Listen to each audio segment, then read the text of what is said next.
Are you trying to manage borderline personality disorder in your relationship and finding it to be extremely difficult to understand and manage? Or maybe you're in a relationship with someone who has borderline personality disorder and you're not sure whether or not you should give up or keep trying. Or maybe you are wanting to learn more about how you can support your partner and the ways that you two can have a healthy and long lasting relationship because, yes, you absolutely can. We see so much circulating around on the internet about how people with BPD cannot have healthy relationships. Or we hear these two extremes, right? We hear people with BPD are so toxic, they're manipulative, they're controlling, or people with BPD, it's not their fault, just find someone who understands. And I'm here to tell you that neither one of those things are true. The truth comes in the middle path, the gray area between those two, which is finding a way to manage your triggers. Because this is what is going to help save your relationship. You are not all bad and you are not all good. We are complex human beings, and there is so much nuance to building a healthy, long lasting relationship with BPD. So, today we're going to talk about specific healing modalities and tools that are proven by research to help people with BPD and people in relationships with people with BPD.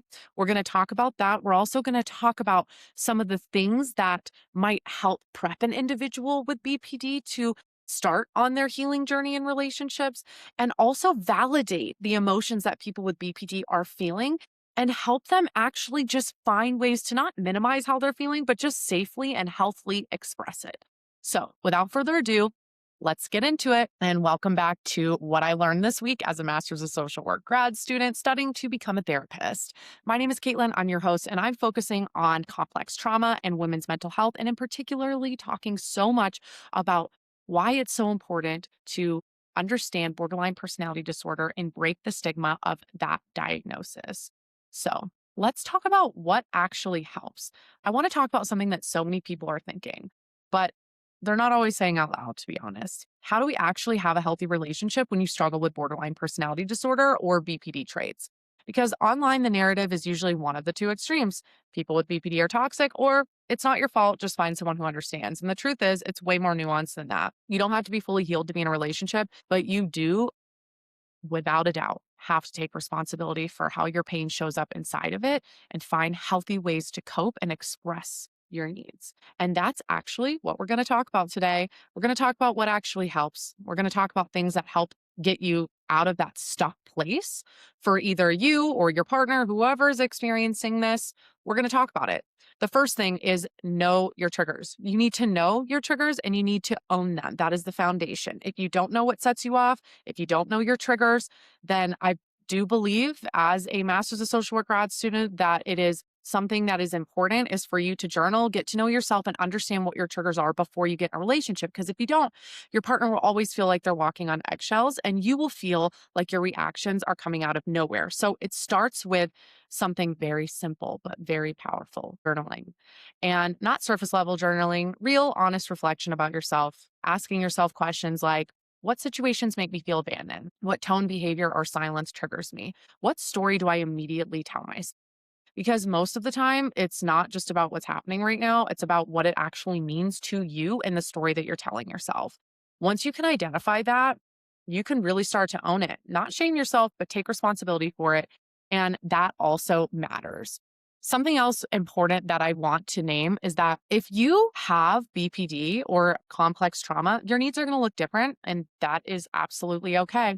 Once you get to know and learn your traumas and what it is that's important to you and what sets you off, I'm a firm believer that you cannot heal in an environment that keeps you sick. So, for example, if you learn that your traumas are, and I'm just going to come up with something just very, very, very random, but if you know that your traumas are around substance abuse, maybe you grew up around substance abuse, maybe someone had abused you who had substance abuse, maybe your parents had substance abuse, I would recommend not dating someone who has substance abuse or has a history of it, or because it's going to chronically trigger you inside that relationship, which is setting you up for failure and not potentially not being able to heal to your fullest potential, because it's really hard to do that if your nervous system is dysregulated all the time. Another example, if you're afraid of flying, I would probably recommend not dating a pilot or someone who has to fly every day. These are going to look different for absolutely everyone. And it's just important to notice that and just get to know yourself and know what's going to make you feel safe, seen, heard, and loved. So, again, it's okay that your needs look different. And this is something I really want to normalize. You might need more reassurance. You might need more communication. You might need more clarity. And you might need more consistency. And guess what? That's okay. There's nothing wrong with it. People who don't have borderline personality disorder struggle with similar things as well. There's nothing wrong with you. You're not too much, and your needs are not the problem. Really, what needs to happen is the work is really just learning how to understand them, communicate them clearly, and take responsibility for how you respond when they're not immediately met, because that's where the difference is. There's a difference between having needs versus expecting someone else to regulate your emotions for you. And that distinction is everything in relationships. Because let me tell you, you're going to be disappointed in a relationship. You're going to get hurt in a relationship, no matter who you're with, no matter how great they are, no matter how great you are. Everybody's going to get hurt and you're going to get let down. So, figuring out how you're going to handle and navigate those situations is going to be key to a healthy long term relationship. Be vulnerable. Gosh, this is so hard. It's so hard, especially if you struggle with trauma. And a lot of people with BPD traits really, really don't struggle with the feeling. They struggle with expressing the softer emotion underneath the reaction. Anger is a secondary emotion. My therapist always says, when you want to get angry and lash out, what emotion are you trying to avoid being vulnerable about? Because it's usually happening because of something that you're too afraid to admit. So instead of saying, I feel scared that you're going to leave me, it may come out as anger, shutdown, testing, pushing away, splitting, black and white thinking. But vulnerability really sounds more like, hey, I'm noticing that I'm getting triggered right now. This is bringing something up for me. I don't need you to fix it, but I could use some reassurance. Or can we talk? That's what builds connection and helps get people out of that reactive state. And again, you don't have to be healed, but you do have to manage your triggers. You don't need to be perfect to be in a relationship.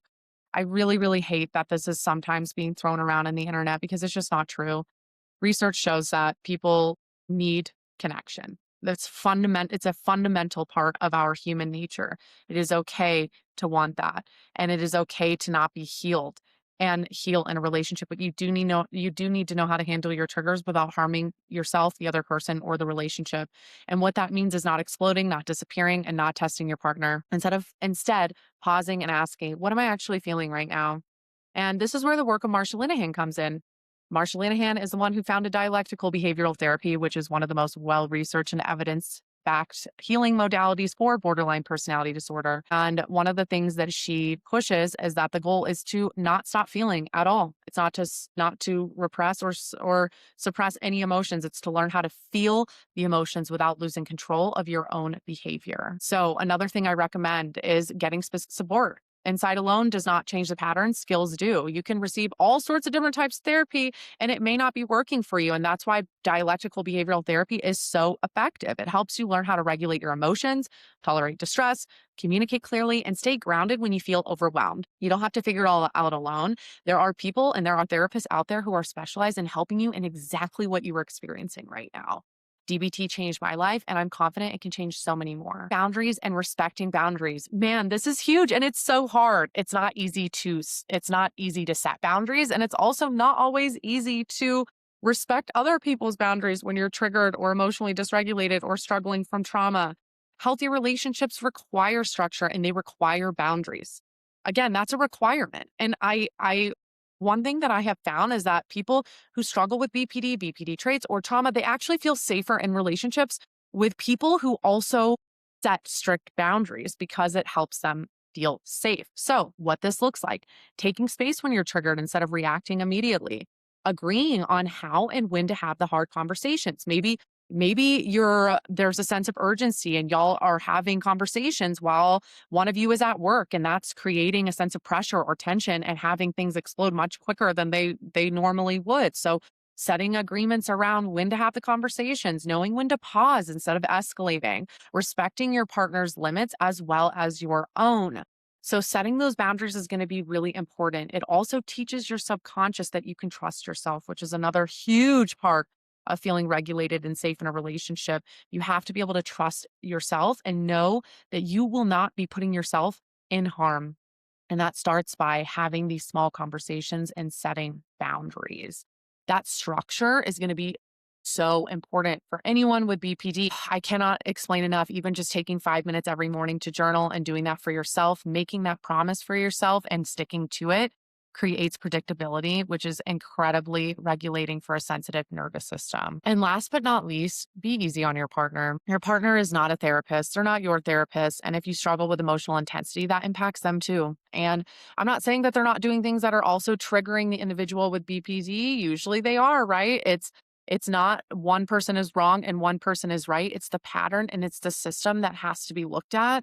And if you struggle with that emotional intensity, your partner may also feel overwhelmed and confused and like they're always trying to get it right. And so just know that if you're navigating trauma or BPD in a relationship, it's not going to always be easy, but it can be extremely rewarding.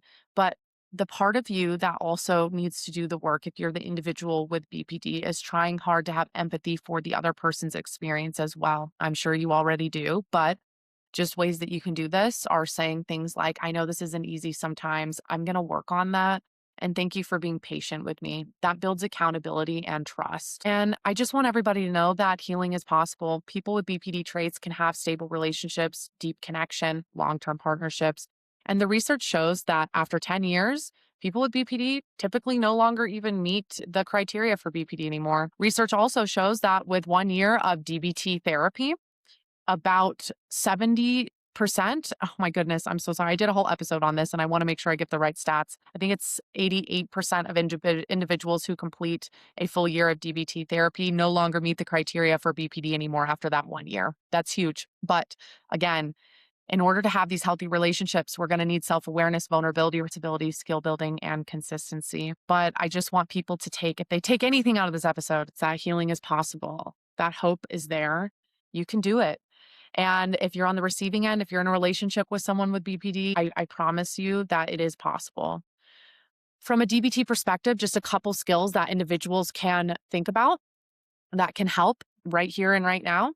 There's a skill called the stop skill, which just means pause before reacting. Number two, opposite action. Oh my gosh, this is my favorite. I used to struggle a lot with emotional intensity when I was younger and in college and just reacting immediately. And so opposite action just simply says do the opposite of the urge that you have, the urge that is unhelpful. So if you have an urge to text or call a bunch of times, do the opposite action, take a step back. Maybe your initial urge is to withdraw completely, and the opposite action would be to lean in a little bit more. Another skill is wise mind, which just means balance emotion with logic, meaning that middle path, that gray area that I talk about a lot.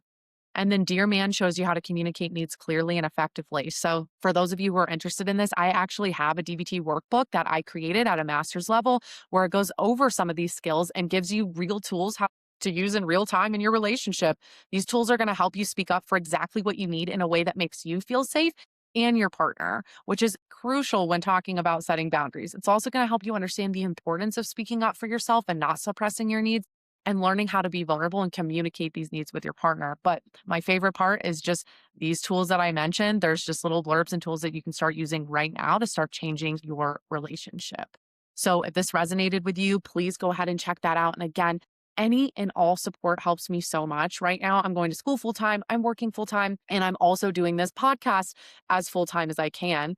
And your support really helps. It helps this community grow. It helps break stigma. It starts with these conversations.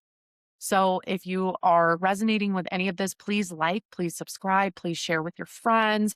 And then also I have some new merch out, which I'm so excited about. The Retired Good Girls Club mug. There's a Maybe It's Me, Maybe It's the Patriarchy. There's shirts, there's stickers, there's mugs, there's water bottles. I'm so excited about it. Check it out if you're interested. But again, as always, thank you so much for being here. Your support and your presence means the absolute world to me.